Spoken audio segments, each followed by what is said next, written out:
get to hear me now.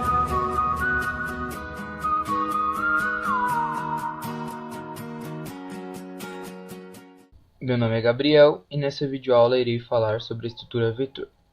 Bom, vetor é uma espécie de caixa, na qual você pode armazenar dados e também determinar a quantidade de posições, Tipo, você que vai determinar se você quer 10 posições, 20, 30, 40, isso aí fica a critério de você. Bom, e agora nós teremos alguns exemplos, para vocês entenderem de um jeito mais fácil.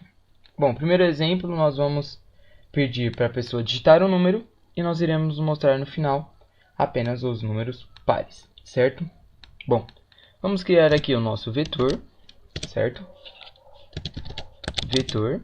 Aqui nós iremos criar as posições, eu vou colocar 10 posições para não ficar nem muito pequeno, nem muito grande, de inteiro, certo?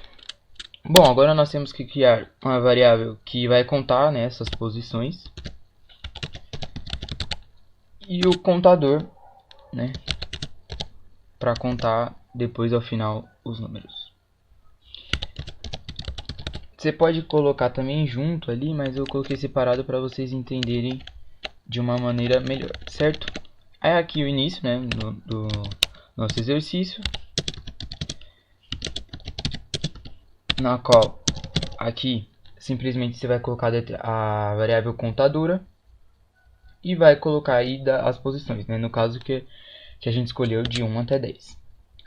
Aqui você vai pedir para a pessoa digitar um número. Sempre que você for escrever assim, coloca entre parênteses e aspas duplas, certo? E aqui a gente vai ler, vai colocar o leia. A gente vai ter que colocar V, certo? Entre parênteses, e para contar sempre as posições, o I, certo? Fecha parênteses. Bom, essa parte aqui, pessoal, eu acho que não deve ter nenhuma dúvida, certo? Para vocês, eu acho que deu para entender certinho. E agora, como que a gente vai descobrir se o número é par ou não? Segue a seguinte parte que eu vou colocar agora para vocês. Se V, que é o nosso vetor, V de I, no caso, que são as posições, for mod 2 igual a 0, no caso, então você vai ter um contador, que é o nosso conte, recebendo ele mesmo mais 1, certo? Calma aí, mais 1. Ou seja, isso tudo aqui também, pessoal, serve pra gente, por exemplo, se a gente não colocar isso aqui, quando a gente for, ele não vai contar. Por exemplo, ele vai colocar lá, se eu digitar um número par, beleza. Agora se eu colocar tipo 3 números pares, aí ele não vai aparecer e tal, E aqui, como a gente abriu o C, para cada C que a gente abre, a gente coloca um fim C. E um fim para também, certo? E depois disso você vai, lógico, informar quantos números pares foram digitados. Você vai colocar de novo o escrival. E aí você coloca foram digitados. Foram digitados. Certo? Fecha aspas. Vírgula. Conte. Espaço. Números pares. Ou seja, o conte vai determinar. O conte, no caso esse daqui, ele vai ser a variável que a gente utilizou aqui, para determinar quantos números pares a pessoa digitou, certo? Números pares.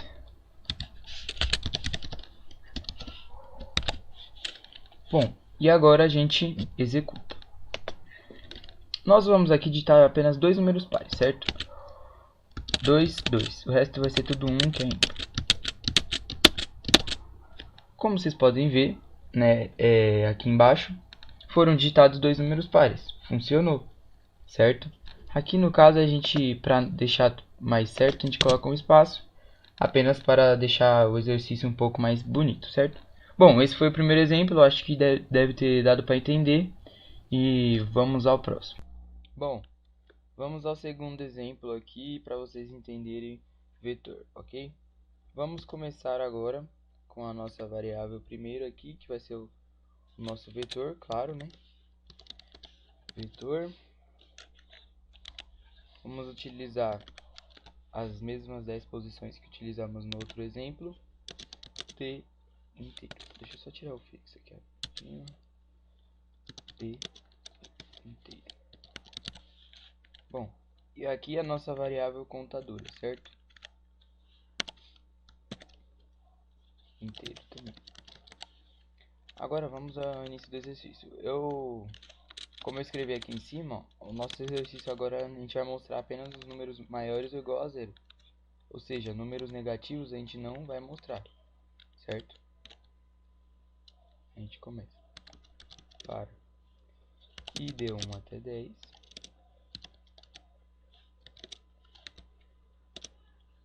Faça.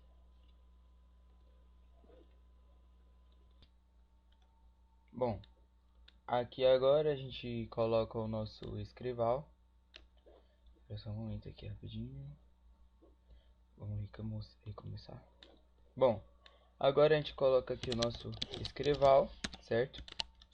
Pedindo para digitar um número. Digite um número. E o querido leia, certo? Com a nossa variável e a contadora, o nosso vetor e a contadora dentro. Aí aqui a gente coloca o fim para, porque cada para que se abre tem que fechar um fim para. Coloca, a gente não precisa de ficar fazendo, colocar isso aqui de novo. A gente dá um Ctrl C, Ctrl V, já era. Se o V, que é o nosso vetor, na posição I, for maior ou igual a zero, então o que a gente vai fazer? Escreva V1, né, no V, na verdade, que é a nossa variável, que eu estou acostumado também a utilizar o V1. E a gente coloca aqui, ó, como se fosse uma barrinha assim, ó, só para deixar sempre separado entre os números que a gente deixar no final, né? Os números maiores ou igual a zero. E aí a gente fecha o fim C dentro do fim para. Vamos executar. Digite o número 1. Eu só vou digitar 1 e 1 como maior ou igual a zero. E aí eu vou digitar só menos 1. Aí vocês vão ver o que vai acontecer. Ó. Menos 1, menos 1, menos 1, menos 1, menos 1, menos 1 e menos 1. Aí, ó, como vocês podem ver, só apareceram 1 e 1, que são números maiores ou igual a zero, né? No caso, são maiores. E funciona, é basicamente isso mesmo, tipo, não tem nada de segredo, certo? É bem fácil de fazer isso. Então, não tem nada aqui que eu possa ficar falando repetitivamente, né? Se eu colocar menos 2 aqui também não vai aparecer, ó, eu coloco só 1. Não apareceu menos 2, certo?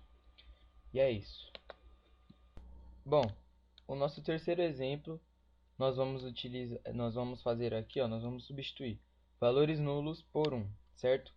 Então, em um vetor nós vamos colocar todos os números digitados e no outro nós vamos substituir, se a pessoa tiver digitado um número 0, a gente vai substituir por 1. Então a gente vai utilizar dois vetores. No caso vai ser o V1, né? A gente coloca vetor. Nós vamos utilizar 5 posições, certo? De 1 até 5 de inteiro. Bom, o nosso terceiro exemplo, nós vamos fazer aqui, ó, nós vamos substituir valores nulos por 1, certo?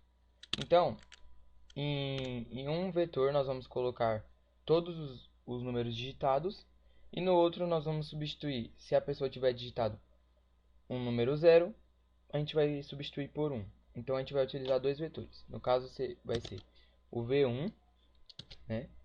A gente coloca vetor. Nós vamos utilizar 5 posições, certo? De 1 até 5 de inteiro. Aí aqui, ó, como vai ser a mesma coisa por outro vetor, a gente só copia e cola, certo? Copia e cola e muda para V2. Bom, e a nossa variável também contadora, né? Que aqui a gente utiliza o... Aí a gente começa do mesmo jeito que os outros exercícios, com o para, né? Para aí de 1 até 5. Faça. Escreval. Digite um valor.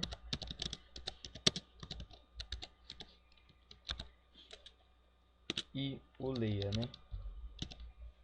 O leia, no caso, nós vamos... Por que a gente vai colocar o V1, né? Que é o nosso primeiro... Porque o primeiro vetor vai ser o que vai armazenar os valores que a pessoa vai...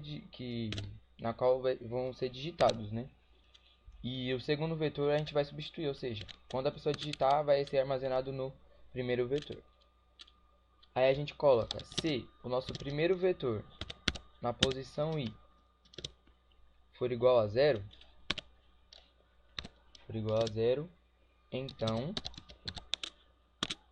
o V2, né, no V2 na posição i, ele vai receber, né, a gente usa assim para dizer que ele vai receber o número 1, ou seja, quando for digitado no primeiro vetor aparecer o 0, no segundo vetor ele vai aparecer substituído por 1.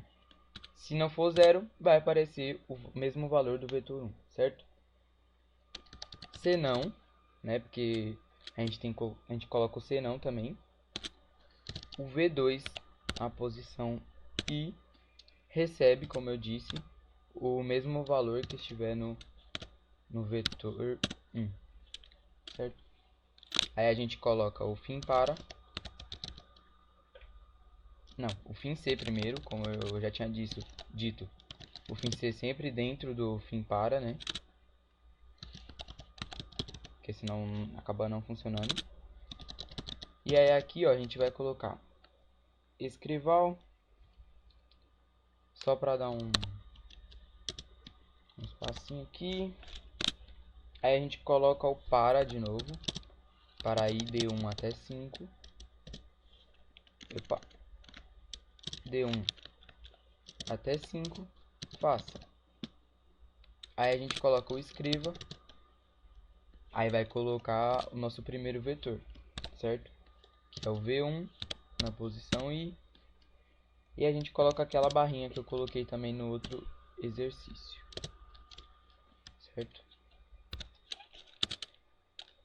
E aí a gente coloca o fim para.